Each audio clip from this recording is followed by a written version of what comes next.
The Curse of Faces, where revealing one's face means instant death, has befallen the world. Humanity was brought close to the brink. After 264 years of the era of solitude, a symbol of safety appeared. Masks. While the origins of the curse are still shrouded in mystery, many travelers still venture to the source of this curse in an attempt to reveal its secrets.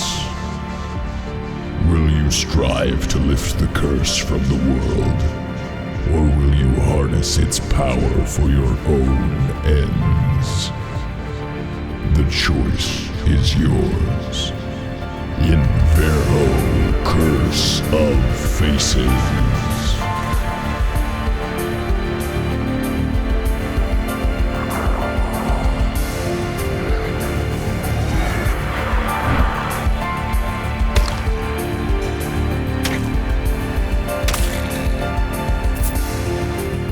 But what is Verho exactly? Well, in short, it's a dark fantasy RPG inspired by the Kingsfield series, where you as a player take control of an adventurer in the land of Yariv, searching for the source of the Curse of Faces that has plagued the world for centuries, discovering secrets, collecting equipment, and leveling up to face even greater challenges as your journey progresses. But it's so much more than just that. The developers cobratekkugames have crafted a rich world steeped in mystery and lore with deep mechanics and engaging combat that will keep you hacking, slashing, and spellcasting your way through desolate wastelands, dark forests, and expertly crafted dungeons that will make fans of games like Kingsfield, Lunacid, and Dark Souls feel right at home.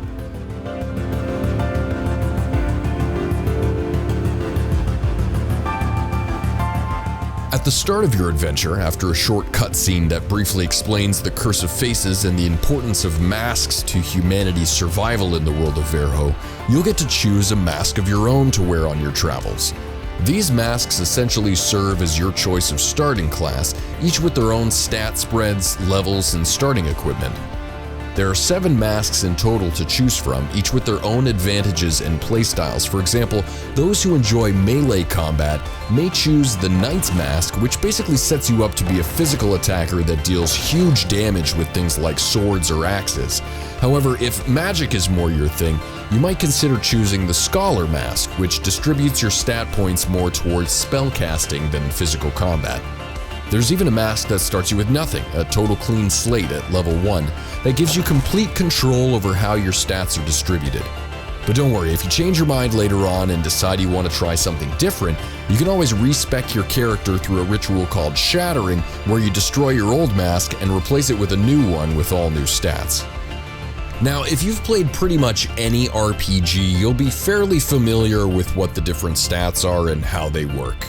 All the standards are there: strength, dexterity, intelligence, constitution.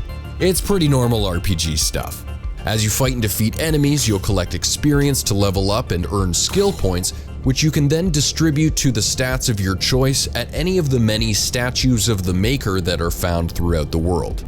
These statues, once activated, also work as your save points and allow for fast travel between them, on top of being a place to rest and fully heal.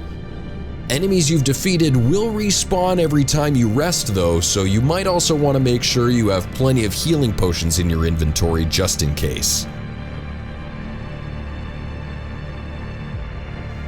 Speaking of inventory, there's no shortage of loot to keep your pockets full as you venture through the land of Yariv, whether you purchase them from a local merchant, plunder hidden chests, or simply smash a bunch of barrels and claim their contents as your own.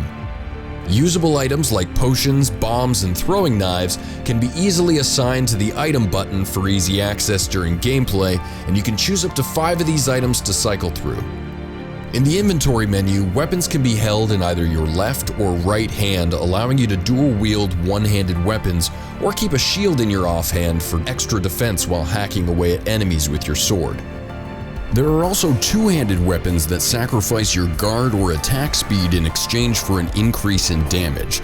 These weapons take up both hand slots in a weapon set, but thankfully you get 2 weapon sets that you can switch between on the fly to adapt to any combat scenario. Weapons also have their own set of properties like charge time, reach, and of course damage, and may also feature stat-based damage scaling or minimum stat requirements in order to equip them. If you find something really powerful that you're unable to use without meeting those requirements, you'll need to strategize your stat distribution as you level up your character in order to take full advantage of the weapon's power, adding a layer of depth that players have come to expect from games in this genre. Players will also discover runes, magical spells that can be equipped in your inventory to unleash devastating effects like energy blasts, electricity, and poison. As you travel further in your adventure, you'll find more and more powerful spells to dominate the battlefield.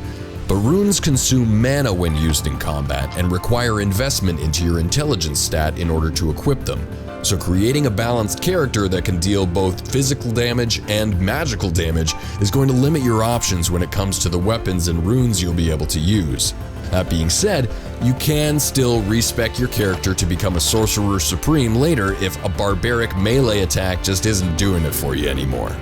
The last 2 options in your inventory are key items and materials. Key items are of course pretty self-explanatory.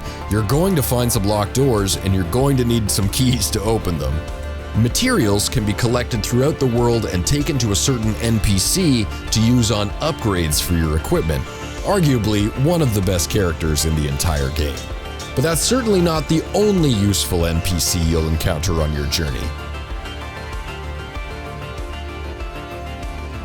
Many characters that you'll meet along the way are warriors much like yourself, hopeful adventurers that have crossed into Yariv in search of an end to the Curse of Faces. Some will ask you for assistance in their noble quests, some sell useful items, but all of them have a story to tell. Yariv is as full of personality as it is danger, and there's no shortage of mysteries to uncover and secrets to learn when the game comes out later this year. But why wait? The demo for Verho Curse of Faces is available now on Steam. You can get a head start on your adventure in the demo version and carry your save file over to the full release, picking up right where you left off without needing to start all the way back at the beginning. Although with so many different ways to play and build your character, you may end up starting multiple save files to experiment with all the different starting masks and combat styles. If dark fantasy, deep lore, and action RPGs are your cup of tea, be sure to add Verho Curse of Faces to your wishlist on Steam. And if you've enjoyed the video, like and subscribe and let us know what you think in the comments below. From cobratekkugames, my name is Joe, thanks for watching, and I'll see you in the next one.